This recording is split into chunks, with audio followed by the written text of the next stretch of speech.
Começamos com Break News, notícia de agora, de último momento. Paulo Gonet Branco, procurador-geral da República, rebateu as defesas de Jair Bolsonaro e reiterou a denúncia pelo plano de golpe. Em um documento extremamente técnico, Paulo Gonet Branco rebate ponto por ponto os argumentos da defesa de Jair Bolsonaro. E eu vou chamar a Luísa Martins, que conseguiu esse documento e que está lendo com lupa neste momento. Luísa, seja bem-vinda ao Bastidores CNN. Conta pra gente quais são os argumentos rebatidos por Paulo Gonet Branco. Vamos lá, Uribe, Tainá, boa tarde para vocês, todos que estão conosco hoje aqui no Bastidores. Então, documento que acabou de ser protocolado pela Procuradoria-Geral da República, junto ao Supremo Tribunal Federal, rebatendo, então, as contestações que foram feitas pelas defesas dos acusados pela tentativa de golpe de Estado. Paulo Gonet, ele faz, em um documento de 24 páginas, ponto a ponto, rebatendo ali, faz um ponto a ponto, rebatendo todas as teses, né, os argumentos jurídicos que foram apresentados, então, pelas defesas dos acusados, especialmente pela defesa do ex-presidente Jair Bolsonaro. Ele começa falando, Uribe, muito sobre a questão que suscitam algumas das defesas sobre uma parcialidade do ministro Alexandre de Moraes. Gonet contesta esse ponto, diz que, inclusive, o próprio Supremo já julgou, né, ações que pediam a retirada de Alexandre de Moraes do caso por uma suspeição ou impedimento e que, com isso, não há nenhum tipo de obstáculo técnico para que Moraes não só siga na relatoria do processo, como também possa votar, né, no recebimento da denúncia, um julgamento que deve acontecer aí entre o fim do mês de março e início do mês de abril.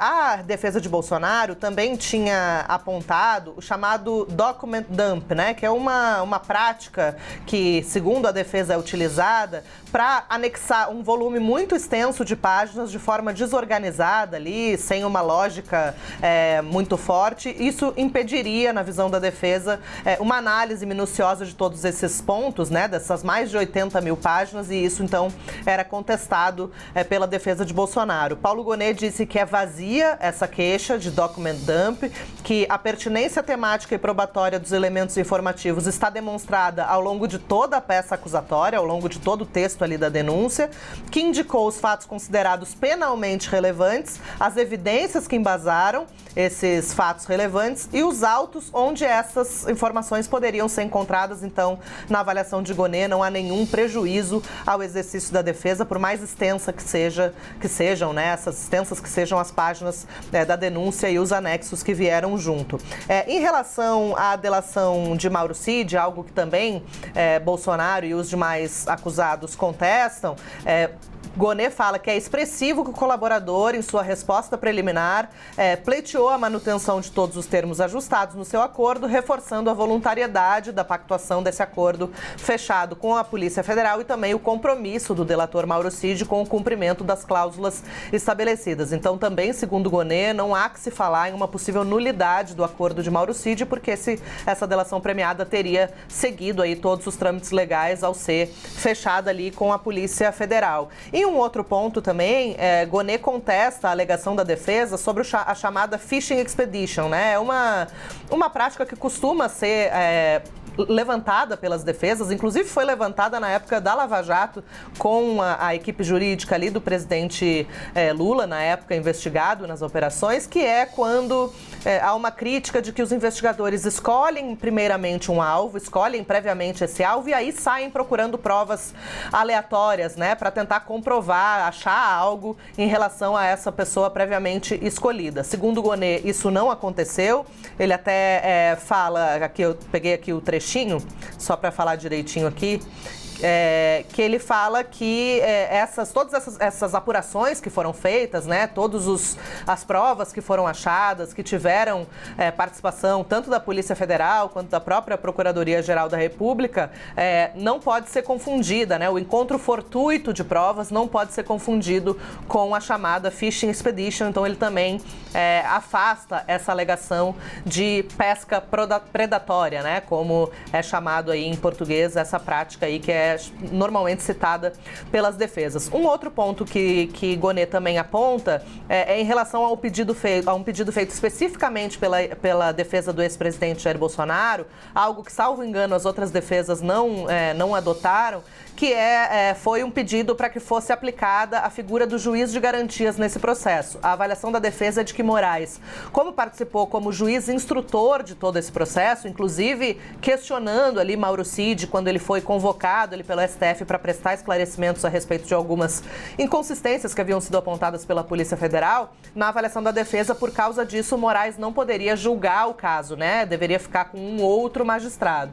E Gonê também questionou isso, dizendo que a figura do juiz de garantias não é válida, segundo a legislação, para casos cuja origem tenha sido o próprio Supremo Tribunal Federal. Então, esse caso do golpe de Estado não foi um caso que veio das instâncias inferiores, que teve uma condenação em primeira instância, depois em segunda e aí subiu para o STF. Ela é originária do STF, já teve início no STF, por isso ela fica de fora das hipóteses em que pode ser aplicada a figura do juiz de garantias. Então, ele faz toda ele contesta as contestações das defesas, Tainá e Uribe, e por fim, é bem curto e grosso ali no final e fala: a manifestação é pelo recebimento da denúncia. Então, ele reforça os argumentos que foram apresentados naquela denúncia, apresentada algumas semanas atrás, e pede, então, formalmente para que o Supremo julgue a denúncia procedente e torne réus o ex-presidente Jair Bolsonaro, Walter Braga Neto e os demais investigados nesse primeiro núcleo, que é considerado o núcleo crucial da organização criminosa, o núcleo que tinha os líderes, né, que planejavam todo esse golpe de Estado. Então, esse é um grande resumo, a gente ainda está lendo aqui para ver os detalhes, ver o que mais a gente pode destacar, mas no resumo da ópera, Gonê realmente rebate todas essas contestações das defesas e reitera a validade técnica da denúncia e pede, então, o recebimento da denúncia com Bolsonaro, Braga Neto e os demais denunciados no primeiro núcleo no banco dos réus. Obrigada, Luísa. Vou deixar a Luísa dando uma olhada nesse documento. São 24 páginas de resposta do Procurador-Geral da República, refutando ponto a ponto o que diz a defesa de Jair Bolsonaro, questionamentos preliminares feitos pelos advogados antes de se seguir o julgamento no Supremo Tribunal Federal. Pedro Venceslau e a Clarissa Oliveira já estão em tela. Clarissa, quero ir contigo primeiro para a gente falar um pouco de como essa resposta de Gonê pode ser interpretada daqui para frente e como que a defesa de Jair Bolsonaro, que tem tentado desfazer tanto do relatório da PGR, né, quanto da denúncia da PGR, quanto do relatório da Polícia Federal, antes do julgamento de fato tomar tração no Supremo Tribunal Federal, como que esses advogados podem trabalhar o que foi refutado pelo PGR, ou se a partir de agora vira-se uma página e aí uma nova estratégia da defesa aparece no Supremo. Boa tarde, bem-vindos. Boa tarde para você, Tainá, boa tarde para o Uribe, para os meus colegas todos aqui, para quem está acompanhando bastidores. Tainá, por enquanto a gente está naquela leva de ritos que são de praxe, né, desse estágio de um processo. A PGR oferece a denúncia, isso vai para o Supremo Tribunal Federal, tem ainda a manifestação dos advogados a respeito da denúncia, é disso que se trata. A gente ainda não está discutindo o mérito dessas acusações, isso ainda vai ser levado mais adiante nesse processo. E aí tem uma espécie de tréplica aí da PGR que, seguindo todas as expectativas, cumpre aí o que se imaginava. O procurador Gonê naturalmente reitera as suas posições diante das manifestações dos advogados. A gente sabe que nesse estágio, né, Tainá e Uribe, a gente tem uma espécie de contraponto de versões e que é absolutamente natural do processo jurídico. Você tem uma acusação baseada numa investigação longa que foi conduzida pela Polícia Federal, no inquérito com liderança do Supremo Tribunal Federal, e você tem a defesa alegando, olha, vou fazer o meu contraponto aqui. É nesse estágio em que a gente está nesse momento. É relevante, claro, mas a gente não tem nenhuma grande surpresa aí nessa manifestação da Procuradoria-Geral. Ela vem reiterando, reforçando o que veio na denúncia do procurador Gonê lá atrás, quando isso foi apresentado para o Supremo Tribunal Federal. Então, é dentro desse trâmite agora que a gente trabalha e espera que o Supremo Tribunal Federal vá, então, analisar esses posicionamentos para decidir se aceita ou não a denúncia.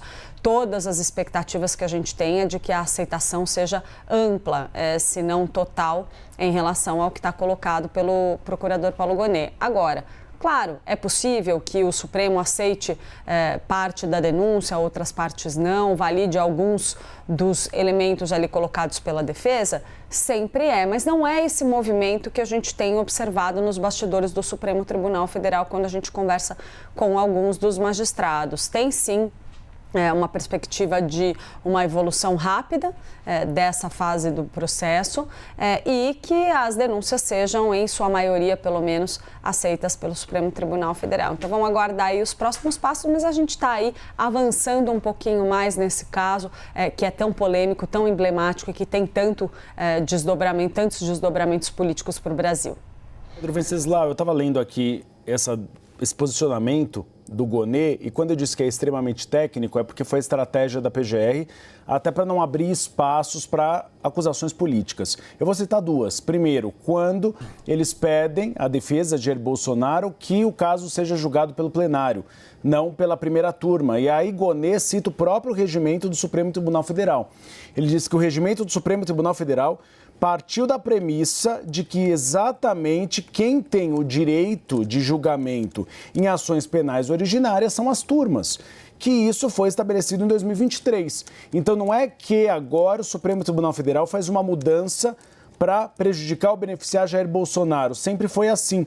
E mais, ele argumenta, mudar isso pode causar insegurança jurídica e violação ao princípio da isonomia.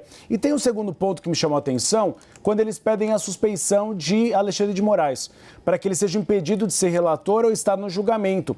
E aí Gonet, na verdade, faz uma argumentação técnica. Ele diz, não é a PGR a esfera de análise desse caso, é o próprio Supremo Tribunal Federal.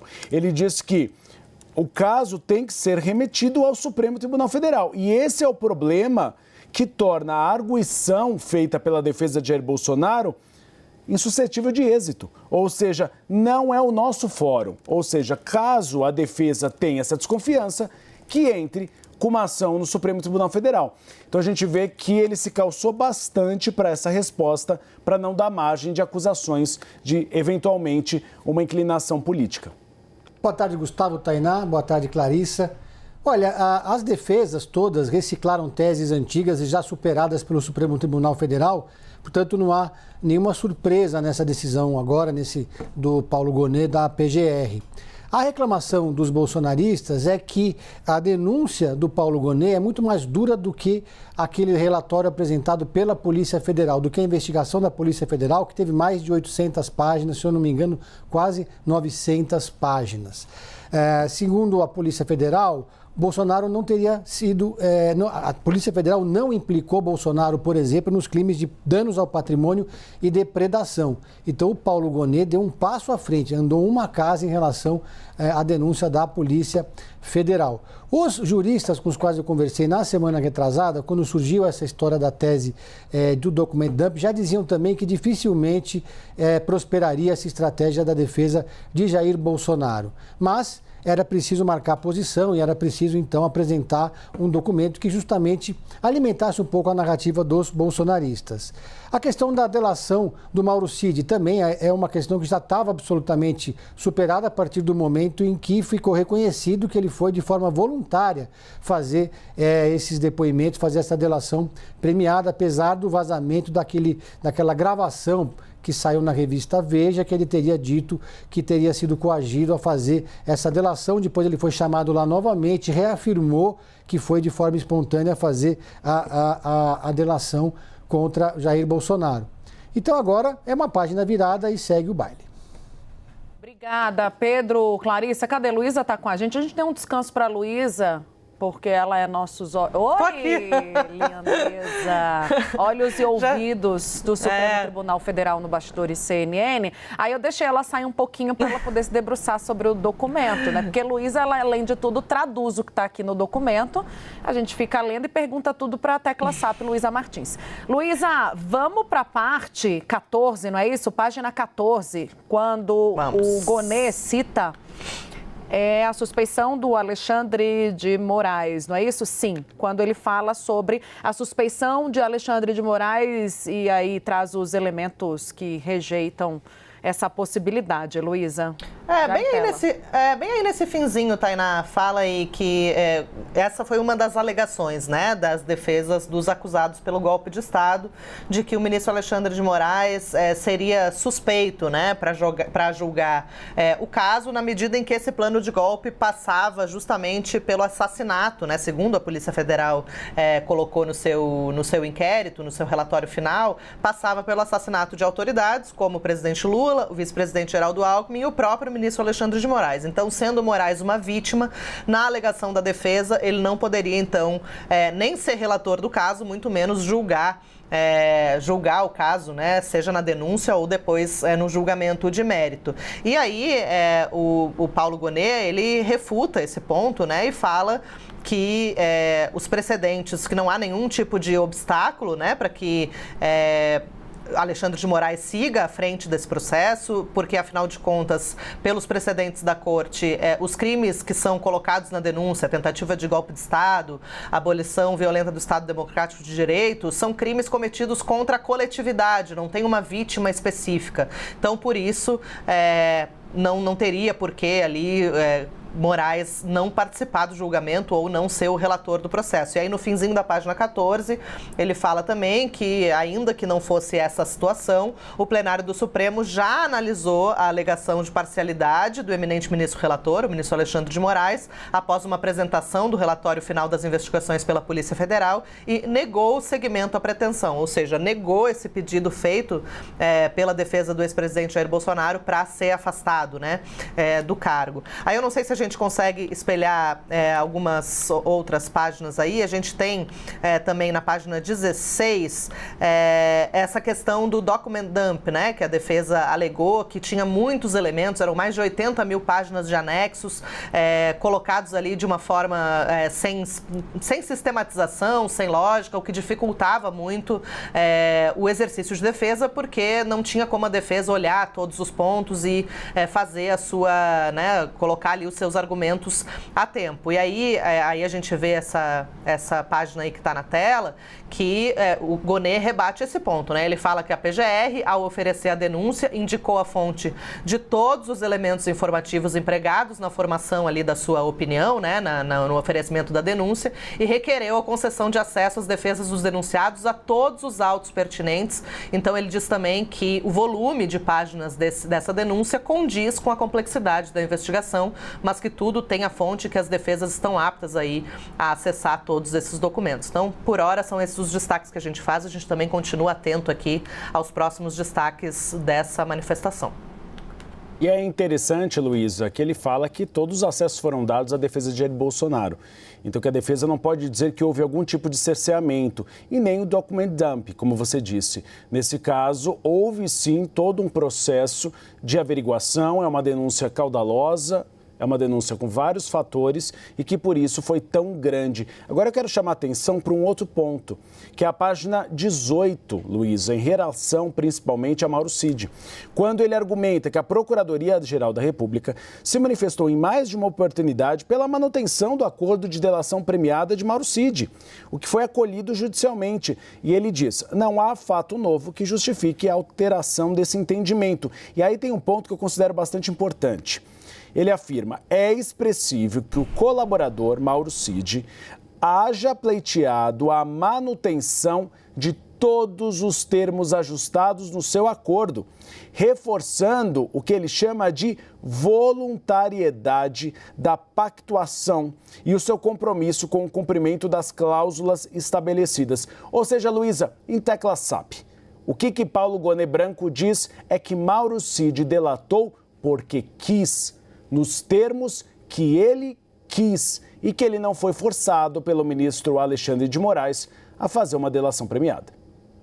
Exatamente, Uribe. A gente lembra que a voluntariedade é um princípio fundamental para que um acordo de colaboração premiada seja homologado pelo Supremo Tribunal Federal, né? A gente lembra que a PF ofereceu o acordo de delação premiada a Mauro Cid, teve ali um aceite, né, por parte do ex-ajudante de ordens do ex-presidente Jair Bolsonaro. Ele manifestou, está voluntariamente aderindo ao acordo, com benefícios que, inclusive, vão ser definidos. Ele, claro que houve, claro, um indicativo ali dos benefícios que ele pode receber, mas ele só vai receber efetivamente esse benefício no fim das investigações. Então, não há nenhuma garantia atualmente, né, que possa beneficiar Mauro Cid desde agora. A não ser, claro, essas questões sobre prisão, né, algo que ele não chegou a ser preso, depois saiu, justamente porque ele estava colaborando com a investigação e se mostrou disposto, né, a comparecer em juízo para esclarecer eventuais pontos em mais de uma oportunidade. O que a defesa do ex-presidente Jair Bolsonaro alega nesse caso é que aquela audiência que Moraes convocou para que Mauro Cid pudesse esclarecer algumas inconsistências que haviam sido identificadas pela Polícia Federal, naquela audiência Moraes praticamente interrogou, né, o delator, fez ali algumas perguntas para esclarecer justamente esses pontos que não estavam tão bem explicados. Foi nessa audiência, inclusive, que Mauro Cid deu bastante detalhamento sobre a participação de Walter Braga Neto na trama golpista investigada, né, pela Polícia Federal. Falou sobre a questão do dinheiro que foi entregue na sacola de vinho, falou mais sobre aquele jantar, aquela reunião, na verdade, que foi feita na casa de Braga Neto para discutir esse plano punhal verde e amarelo, que, como eu citei, era o que previa o homicídio das autoridades da República, que eram consideradas entraves, né, para a perpetuação de Bolsonaro no poder. Então, essa audiência que Moraes conduziu e que ficou frente a frente ali com o Mauro Cid foi questionada pela defesa, porque houve ali, segundo a defesa, uma espécie de abuso de autoridade, por parte do ministro Alexandre de Moraes, algo que o próprio Supremo Tribunal Federal já refutou e agora também a Procuradoria-Geral da República. Obrigado, Luísa. Eu vou chamar o Pedro Venceslau e a Clécia Oliveira para a gente arrematar e mudar de assunto e depois voltar com esses termos daqui a pouco. Clarissa, um dos pontos que Paulo Goné Branco argumenta para a suspeição de Alexandre de Moraes é que a PGR não é o fórum adequado para se fazer esse tipo de pedido. Então, agora caberia à defesa de Jair Bolsonaro ir para o plenário do Supremo Tribunal Federal ou pedir para o presidente Luiz Roberto Barroso para que Alexandre de Moraes não seja o relator ou não participe desse julgamento. Mas nós sabemos, né, Clarissa, essa hipótese é praticamente nula, porque dificilmente Luiz Roberto Barroso vai tirar Alexandre de Moraes desse julgamento e da relatoria desse caso. Eu diria que é nula, Uribe, por tudo que a gente escuta de ministros do Supremo Tribunal Federal e pelo entendimento que a gente já teve nesses processos até agora. O Supremo Tribunal Federal tem sido muito categórico e caminha muito unido nesse entendimento de que existe legitimidade na atuação do ministro Alexandre de Moraes na condução desse inquérito. Eu trago aqui para vocês, por exemplo, uma conversa que eu tive algum tempo atrás com um dos magistrados do Supremo e ele me disse o seguinte: olha, se a gente validasse um entendimento como esse, tão absurdo, qualquer acusado que estivesse enfrentando um processo no Supremo Tribunal Federal simplesmente partiria para o ataque ou orquestraria um ataque a um dos ministros para tentar torná-lo impedido de julgar esse mesmo caso. Então, essa é a visão que predomina hoje no plenário do Supremo. E a gente tem visto um espírito de união muito forte entre os ministros quando o assunto é a atuação do tribunal em grandes julgamentos. Mas me chamaria um pouco mais atenção aí nessa resposta aí do procurador Paulo Goné, o ponto que trata, né, Uribe, da validade do Supremo Tribunal Federal como foro adequado para a tramitação desse processo, uma vez que os réus ou futuros réus, na verdade, os denunciados aí não têm prerrogativa de foro porque não estão no exercício dos seus mandatos. mandatos. Essa decisão do Supremo, que ampliou a validade do foro privilegiado, ela aconteceu nos últimos dias, né? Claro, o julgamento já estava em andamento, foi paralisado por um pedido de vista. Sim, verdade, está computado ali nesse posicionamento do procurador-geral. Mas ainda assim é uma decisão de agora. Isso esvaziou, de fato, muito uma frente importante da defesa desses investigados, que argumentavam, olha, Jair Bolsonaro, por exemplo, cansou de dizer isso. O lugar para o meu julgamento não é o Supremo Tribunal Federal. Eu deveria ser julgado na primeira instância, porque eu não estou mais no exercício do meu mandato. Até então, a regra do foro privilegiado dizia que ele valia para a duração do mandato e para atividades ou crimes praticados relacionados a essa função. Então, essa alteração de uma das pernas do foro privilegiado, que permite que esses políticos sejam julgados no Supremo Tribunal Federal mesmo após o fim do seu mandato, é muito relevante e cria um buraco muito grande na estratégia de defesa desses investigados. Venceslau, interessante a argumentação também, especificamente sobre Mauro Cid, quando há várias acusações sendo feitas pela defesa de Jair Bolsonaro, pela defesa de Walter Braga Neto, de que Mauro Cid só delatou, e eles acusam Mauro Cid de falar mentiras, porque ele foi pressionado a isso. E aí Paulo Gonet Branco rebate, não. Todos os termos, toda a delação premiada ocorreu com a voluntariedade de Mauro Cid. Ou seja, uma tentativa da PGR também se vacinar dessas críticas feitas pela direita. É a mesma estratégia que foi usada pelos advogados dos envolvidos no caso da Lava Jato. Só que lá havia uma profusão de delações. Nesse caso, existe uma delação que foi o ponto de partida, mas agora já não é mais o centro de desse julgamento. A partir da delação de Mauro Cid, se reuniu um conjunto robusto de provas. Além disso, só o próprio Mauro Cid pode dizer que foi coagido a falar. Se ele não disser, então ele está comprovando que foi de forma voluntária que ele fez essa delação. E é uma questão que já foi superada. A defesa de Jair Bolsonaro e de outros envolvidos no 8 de janeiro já acionou o Supremo Tribunal Federal no ano passado e essa tese já foi rejeitada pelo Barroso. Mas as respectivas defesas tinham que apresentar quase de forma protocolar um questionamento, então isso foi feito e agora é página virada.